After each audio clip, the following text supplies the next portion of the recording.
Indian bank CSP গ্রাহক সেবা প্রতিনিধিদের জন্য যদি অ্যাপ্লিকেশন ভার্সেস মিসম্যাচ আছে তাহলে কি করবেন?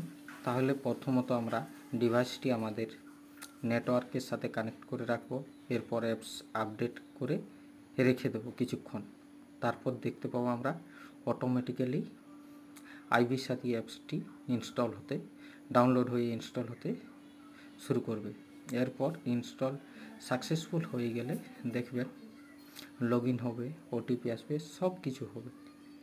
তাই এ নিয়ে কোনো দুশ্চিন্তা না করে আমরা নেটওয়ার্কের সাথে যদি কানেক্ট করে রাখি তাহলে অটোমেটিক্যালি অ্যাপসটি ইনস্টল হয়ে যাবে নতুন ভার্সনে এবং পুনরায় আগের মতো কাজ করতে পারবেন। চ্যানেলটি সাবস্ক্রাইব করে রাখুন পরবর্তী ভিডিও পেতে হলে।